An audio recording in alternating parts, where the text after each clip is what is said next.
Ողջույն սիրելի հետևորդներ, US Armedia-ի YouTube-յան ալիքում ԱՄՆ գլխավոր լուրերն են։ Առհասարակ այսօր հավաքագրել ենք այս ժամի համար կարևոր տեղեկատվությունները ու եթե հետաքրքրված եք թե ինչ է կատարվում Ամերիկայում, ապա ասեմ, որ սա հենց այն հարթակն է, որտեղ կարող եք գտնել հայալեզու եւ անկողմնակալ լրատվություն ամբողջ Ամերիկայում կատարվող իրադարձությունների մասին։ Ես Հարություն Մինասյանն եմ եւ առաջին լուրը, որ կցանկանայի ձեզ տեղեկացնել, Թենեսի նահանգից է։ Այստեղ տեղի է ունեցել ընդամենը ժամեր առաջ պայթյուն, որի արդյունքում կան բազմաթիվ զոհեր, վիրավորներ եւ նույնիսկ անհետ կորածներ։ Իշխանությունների տվյալներով դեպքը տեղի է ունեցել գյուղական համայնքի զինամթերքի գործանում։ Պայթյունն այնքան ուժեղ է եղել, որ զգացվել է մղոններով հեռու։ Փրկարարները ստիպված են եղել սպասել երկրորդական պայթյունների դադարելուն, որպեսզի մուտք գործեն տարածք։ Ընկերության կայքի համաձայն այն զբաղեցնում է շուրջ 1300 ակր տարածք բաղկացած 8 շինությունից։ Այստեղ իրականացնում են պայթուցիկների արտադրություն, պահեստավորում եւ փորձարկում, պայթյունների արագությունն ու ազդեցությունը չափելու համար։ Պայթյունն ամբողջությամբ ոչնչացրել է համայնքի մի շենք, թողնելով միայն մոխրացրած ավելակներ եւ այրված մեքենաներ։ Accurate Energetic Systems-ը արտադրում եւ վաճառում է պայթուցիկներ տարբեր նպատակներով, սկսած շինարարական աշխատանքներից մինչև ռազմական գործողություններ։ Շատ մոդելներ մշակված են հենց ԱՄՆ բանակի կողմից եւ հաստատված են նաեւ օտարերկրյա ռազմական ստորաբաժանումների եւ ոստիկանության ուժերի կողմից օգտագործման համար։ Պենտագոնից հայտնել են, որ ուսումնասիրում են միջադեպը։ Բրբանքի մոտ Կալիֆոռնիայի ոստիկանության եւ Լոս Անջելեսի շրջանի շերիֆի գրասենյակի կողմից կասեցվել է շուրջ $200,000 արժողությամբ գողացված ապրանքների տեղափոխումը, որոնք ըստ իշխանությունների գողացվել էին Նևադայում։ Սպարքս քաղաքից ոստիկանությունը վաղ առավոտյան տարածել էր հետախուզման տակ գտնվող սպիտակ բեռնատարի վերաբերյալ տեղեկություն մինիվենի։ Ըստ նախնական տվյալների, գողությունը տեղի էր ունեցել հենց Սպարքսի մոտակայքում։ Ոստիկանները կարողացել են հայտնաբերել բեռնատարը օգտագործելով iPhone-ների գտնվելու վայրի տվյալները, որոնք գտնվում էին հենց մեքենայի ներսում։ Չպարզված եղանակով տեխնոլոգիական սարքերի միջոցով իրավապանները հայտնաբերել են կասկածյալների մեքենան Բրբանքի շրջանում եւ կանգնեցրել այն մայրուղու վրա։ Բեռնատարի մեջ հայտնաբերվել են տասնյակ փաթեթավորված iPhone-ներ, iPad-ներ եւ Apple-ի տարատեսակ ապրանքներ։ Դեռևս պարզ չէ գործը քննելու իրավասությունը որ նահանգին կփոխանցվի Նևադայի, որտեղ տեղի է ունեցել գողությունը, թե Կալիֆոռնիայում, որտեղ կատարվել է ձերբակալությունը։ Ձերբակալված անձանց ինքնությունը չի հրապարակվել։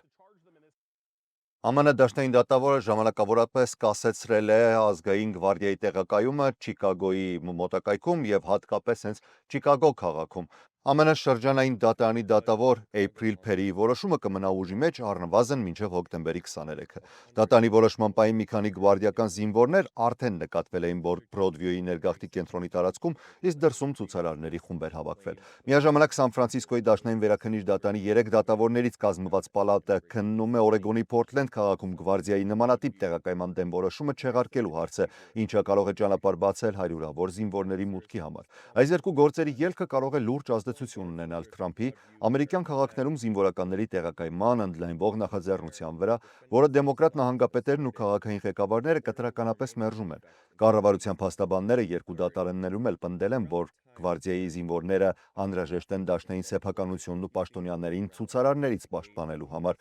Սպիտակ տան ներկայացուցիչը հայտարարել է, որ վարչակազմը պատրաստվում է բողոքարկել դատավոր Փերիի որոշումը։ Նախագահ Դոնալդ Թրամփը այս տարի եւս չի ստացել Նոբելյան խաղաղության մրցանակը, չնայած իր վարչակազմի եւ համաշխարհային առաջնորդների ջանքերին։ Նոբելյան կոմիտեն այս անգամ մրցանակը շնորհել է վենեսուելացի ընդդիմադիր առաջնորդ Մարիա Կորինա Մաչադոին, Վենեսուելայի ժողովրդի ժողովրդավարական իրավունքների պաշտպանությունն ու բռնապետությունից դեպի ժողովրդավարություն անցման համար մղած աննահանջ պայքարը նշելով որպես հիմնական պատճառ։ Մաչադոն ելույթում մրցանակը նվիրել է նախագահ Թրամփին եւ Վենեսուելայի ժողովրդին շնորհակալություն հայտնելով Թրամփին իր պայքարին ցուցաբերած աջակցության համար։ Նախագահի մամուլի քարտուղար Ստիվեն Չոնը հայտարարել է, որ Նոբելյան կոմիտեն դեմ է գնացել խաղաղության իրական արժեքին, անտեսելով Թրամփի դերը Գազայի հրադադարի գործընթացում։ Թրամփը, որը վաղուց է ձգտում Նոբելյան մրցանակին, ասել է. «Թող անեն ինչ ուզում են, ես դա չէի անում մրցանակի համար, ես դա անում էի կյանքեր փրկելու համար»։ Նրա թեկնածությունն առաջադրվել էր մի քանի անգամ, այդ թվում Նյու Յորքի հանրապետական կոնգրեսական Կլաուդիա Տենիի կողմից, որպես 2020 թվականի Աբրամյան համաձայնագրերի նախաձեռնող, որոնք կարգավորել են Իսրայելի եւ մի շարք արաբական երկրների հարաբերությունները։ Կոմիտեի նախագահ Յորգեն Ֆրիդնեսը հայտարարել է, որ յուրաքանչյուր տարի հազարավոր նամակներ են ստանում այն մասին, թե ով է արժանի խաղաղության մրցանակին, սակայն որոշումները հիմնվում են միայն Ալֆրեդ Նոբելի կտակի ոգու կյանքու վրա, ազգերի եղբայրության, բանակների կրճատման և խաղաղության գաղափարի առաջխաղացման։ Նոբելի խաղաղության մրցանակը նախկինում ստացել են Ամերիկայի 3 գործող նախագահներ՝ Թեոդոր Ռուզվելտը 1906 թվականին, Վուդրո Վիլսոնը 1919 թվականին և Բարակ Օբաման 2009 թվականին։ Ջիմի Քարթերը այն ստացել է 2002 թվականին։ Նոբելյան մրցանակի արժանացել նաև փոխնախագահ Ալբերտ Գորը 2007 թվականին։ Թրամփին այս տարի նաև առաջադրել էին Կամբոջայի վարչապետ Հուն Մանեթը և Պակիստանի կառավարությունը իրենց տարածաշրջաններում հակամարտությունների կարգավորման համար։ Սակայն բոլոր այդ առաջադրումները արվել էին փետրվարի 1-ի վերջնաժամկետից հետո։ Իդեպ, Մարկո Ռուբիոն է եղել նաև այն մի շարք անձանցից մեկը, որը Մարիա Կորինա Մաչադոին առաջադրել էր Նոբելի մրցանակի համար։ Թրամփը կշարունակի ձգտել Նոբելյան խաղաղության մրցանակին և գուցե ապագայում մրցակիցների թվում ունենա նաև տիկնոջը։ Ամերիկայի Միացյալ Նահանգների առաջին տիկին Մելանիա Թրամփը խոսել է այսօր այն մասին, որ 8 երեխա, որոնք ռուս-ուկրաինական պատերազմի հետևանքով տեղահանվել էին, վերադարձել են կամ վերամիավորվել են իրենց ընտանիքների հետ և դա տեղի է ունեցել Ռուսաստանի նախագահ Վլադիմիր Պուտինի հետ բանակցությունների արդյունքում։ Ահա ամբողջական ելույթը։ Good morning. A child's soul knows no border. Բարի առավոտ։ Երեխայի ոգին չի ճանաչում սահմաններ, չի ճանաչում պատեր։ Մենք պետք է կառուցենք մի ապագա, որտեղ մեր երեխաները կապրեն հնարավորություններով լի ապահով աշխարհում, ազատ կամքով։ Աշխարհ, որտեղ երազանքները կիրականանան, ոչ թե կմարեն պատերազմից։ Շատ բան է փոխվել այն օրվանից, երբ օգոստոսի նախագահ Պուտինը ստացավ իմ նամակը։ Նա պատասխանեց գրավոր արտահայտելով պատրաստակամություն անձամբ շփվել ինձ հետ և ներկայացնելով մանրամասներ այն ուկրաինացի երեխաների մասին, որոնք գտնվում են Ռուսաստանում։ Այդ ժամանակից ի վեր նախագահ Պուտինի և իմ միջև գործում է բաց հաղորդակցության ուղի այս երեխաների բարեկեցության հարցով։ Վերջին 3 ամիսների ընթացքում երկու կողմերն էլ մասնակցել են մի շարք ոչ պաշտոնական հանդիպումների և հեռախոսազանգերի, բարի կամքով։ Մենք համաձայնել ենք համագործակցել այս պատերազմի հետևանքով տուժած բոլոր մարդկանց համար։ Իմ ներկայացուցիչը ուղղակիորեն աշխատում է նախագահ Պուտինի թիմի հետ, ապահովելու, որ ռուս և ուկրաինացի երեխաները վերամիավորվեն իրենց ընտանիքների հետ։ Փաստորեն, վերջին 24 ժամում 8 երեխա վերադարձել է իրենց ընտանիքներին։ Այս երեխաներից 3-ը պատերազմական գործողությունների հետևանքով բաժանվել էին ծնողներից և տեղափոխվել Ռուսաստան, իսկ մյուս 5-ը ընտանիքի անդամներից բաժանվել էին սահմանների երկայնքով կոնֆլիկտի պատճառով։ Նրանց թվում է մի փոքրիկ աղջիկ, որը վերջապես վերամիավորվել է իր ընտանիքի հետ Ուկրաինայից Ռուսաստան։ Վերջին 3 ամիսներին ես շատ բան եմ սովորել այս գործընթացից։ Ռուսաստանը ցուցաբերել է պատրաստակամություն, տրամադրել օբյեկտիվ և մանրամասն տեղեկություններ իրական իրավիճակի մասին։ Ռուսաստանի Դաշնությունը ներկայացրել է երեխաների կենսագրությունները, լուսանկարները և նրանց սոցիալական, բժշկական ու հոգեբանական ծառայությունների տվյալները։ Բացի այդ, ես ստացել եմ մանրամասն զեկույց, որը հաստատում է այդ 8 երեխաների ինքնությունը և հանգամանքները։ Միացյալ Նահանգների կառավարությունը հաստատել է, որ փաստաթղթերում ներկայացված տվյալները ճշգրիտ են։ Կարևոր է նշել, որ այս զեկույցը պատրաստվել է համատեղ Ուկրաինայի Ռադայի մարդու իրավունքների հանձնակատարի և Ռուսաստանի նախագահի մանկական իրավունքների հանձնակատարի կողմից։ Որպես առաջին տիկին, սա իմ համար առանձնահատուկ նախաձեռնություն է։ Այն կառուցված է ընդհանուր նպատակի և երկարաժամկետ ազդեցության վրա։ Իմ առաքելությունը երկակի է։ Նախ, ապահովել առողջապահական տեղեկությունների ազատ և թափանցիկ փոխանակումը բոլոր այն երեխաների մասին, որոնք դարձել են պատերազմի զոհեր, և երկրորդ, աջակցել նրանց շարունակական կապին ընտանիքների հետ, մինչև յուրաքանչյուր երեխա վերադառնա տուն։ Բացի այդ, ես բարձրացրել եմ այն հարցը, թե ինչ պետք է անել այն անձանց հետ, որոնք պատերազմի սկզբին անչափահաս էին, բայց այժմ դարձել են չափահաս և գտնվում են Ռուսաստանում։ Նրանց անվտանգ վերադարձը պահանջում է համակարգված օգնություն, քանի որ պատերազմական գոտիներով անցնելը չափազանց վտանգավոր է։ Այս հարցում Ռուսաստանը համաձայնել է աջակցել նաև նրանց վերադարձին, ովքեր վերջերս են լրացրել 18 տարին։ Սա շարունակական գործընթաց է։ Արդեն մշակվում են ծրագրեր մոտ ժամանակում ավելի շատ երեխաներ վերադարձնելու համար։ Հույս ունեմ, խաղաղությունը շուտով կգա։ Այն կարող է սկսվել մեր երեխաներից։ Շնորհակալություն։ Եվ քանի որ խոսք գնաց ռուս-ուկրաինական պատերազմի և դրա հետևանքների մասին, հարկ եմ համարում անդրադառնալ նաև վերջին օրվա իրադարձություններին։ Ուկրաինայի մայրաքաղաքի մեծ մասը մթության մեջ էր վաղ առավոտյան։ Ռուսական ուժերը գիշերային զանգվածային հարձակում են իրականացրել, թիրախավորելով երկրի էներգետիկ համակարգերը։ Ըստ պաշտոնական աղբյուրների, հարձակման հետևանքով սպանվել է 7 տարեկան երեխա և վիրավորվել առնվազն 20 քաղաքացի։ Ռուսական լայնածավալ հարվածների ընթացքում արձակված անօդաչուներից մի քանիսը հրդեհ են առաջացրել Կիևի կենտրոնում գտնվող բարձրահարկ շենքում։ 100 հազարավոր բնակիչներ մնացել են առանց էլեկտրաէներգիայի, լուսավորությունն անջատվել է 9 մարզում։ Նախագահ Վոլոդիմիր Զելենսկին հայտարարել է, որ ռուսական հարվածների հիմնական թիրախը քաղաքացիական և էներգետիկ ենթակառուցվածքներն են, հատկապես ձմռան նախօրեին։ Նա կրկին կոչ է արել դաշնակիցներին տրամադրել լրացուցիչ հակաօդային պաշտպանության համակարգեր եւ խստացնել պատժամիջոցները Ռուսաստանի դեմ։ Կառավարությունը վստահեցրել է, որ մայրաքաղաքի ջրամատակարարումը կվերականգնվի շուտով, իսկ էլեկտրաէներգիան առաջնահերթ տրամադրվելու է կենսական նշանակության օբյեկտներին։ Նախագահ Զելենսկին նաև հայտարարել է, որ Ռուսաստանը միայն ուրբաթ օրվա լայնածավալ հարձակման ընթացքում օգտագործել է ավելի քան 450 անօդաչու թռչող եւ 30 հրթիռ։ Ռուսաստանը իր հերթին հայտարարել է, թե հարվածները պատասխան էին Ուկրաինայի գործողություններին ուղղված ռուսական քաղաքացիական օբյեկտների դեմ։ Շարունակենք միջազգային թեմայով, թե ռուս-ուկրաինական պատերազմը, թե Իսրայելի ու Պաղեստինի միջև տեղի ունեցող իրադարձությունները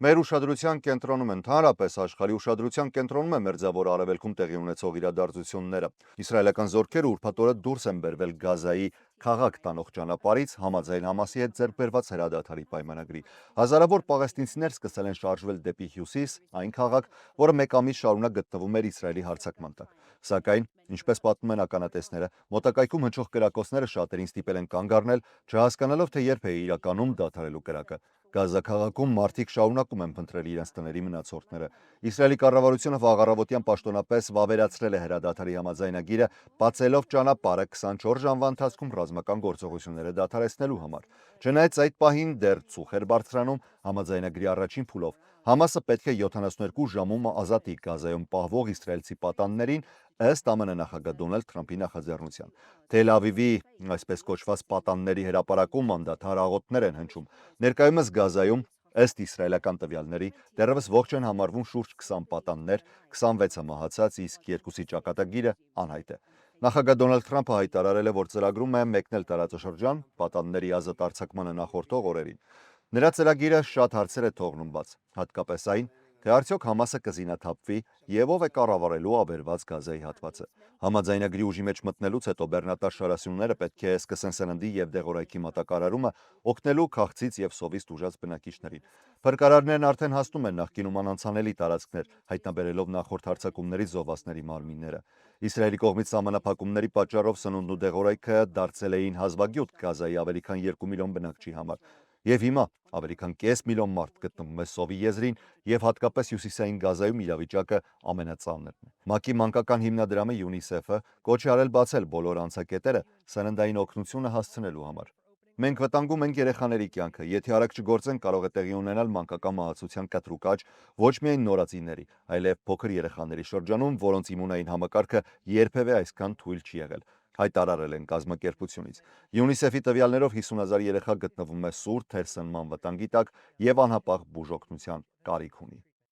Եվ այժմի վերջին թեման, որն ավելի շատ եռանկյունու է նման, Ամերիկայի Միացյալ Նահանգներ, Չինաստան, Ռուսաստան։ Գիտեք, որ երկար տարիներ է, ինչ Միացյալ Նահանգները արգելել է, ավելի ճիշտ Ուկրաինայի պատերազմը սկսելուց հետո Միացյալ Նահանգները արգելել է Ռուսաստանին օգտագործել Միացյալ Նահանգների օդային ճանապարհը, ինչը հետո նաև արել էր փոխադարձաբար Ռուսաստանը Ամերիկայի Միացյալ Նահանգների նկատմամբ։ Սակայն այստեղ կա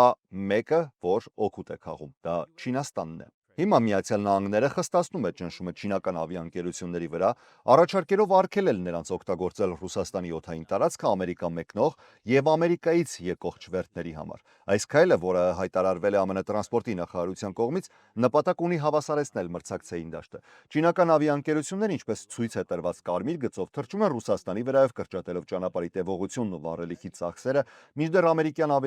ավիաընկերությունները ստիպված են շրջանցել ռուսական տարածքը ավելի երկար ճանապարհով, որը նշված է կապույտ գծով։ Ամերիկյան ավիաընկերությունները պնդում են, որ դա չինական փոխադրողներին տալիս է անարդար առավելություն։ Տրանսպորտի նախարարությունը դա անվանել է էական մրցակցային գործոն եւ ցանկանում է դադարեցնել այդ պրակտիկան։ Նոր առաջարկը չի վերաբերում միայն բեռնափոխադրող չվերթերին, սակայն չինական ավիաընկերությունները ունեն ընդամենը 2 օր արձագանքելու առաջարկին։ Վերջնական որոշումը կարող է ընդունվել արդեն նոյեմբերին։ Ռուսաստանը, հիշեցնեմ, որ 2022-ից արգելել է ամերիկյան ավիաընկերություններին օգտագործել իր օդային տարածքը ի պատասխան Միացյալ Նահանգների ռուսական չվերթերի նկատմամբ սահմանած արգելքին Ուկրաինա ներխուժումից հետո։ Այս նոր նախաձեռնությունը տեղի է ունենում Վաշինգտոնի եւ Պեկինի միջև տնտեսական լարվածության աճի ֆոնին։ Նույն օրը Չինաստանը խստացրել է հազվագյուտ մետաղների արտահանման վերահսկողությունը, որոնք կարևոր նշանակություն ունեն ամերիկյան բազմաթիվ ընկերությունների համար։ Այս թեմաները ըստ ամենայնի կլինեն քննարկման կենտրոնում հոկտեմբերի վերջ, երբ նախագահ Դոնալդ Թրամփը եւ Չինաստանի առաջնորդ Սի Ցինպինը հանդիպեն Հարավային Կորեայում։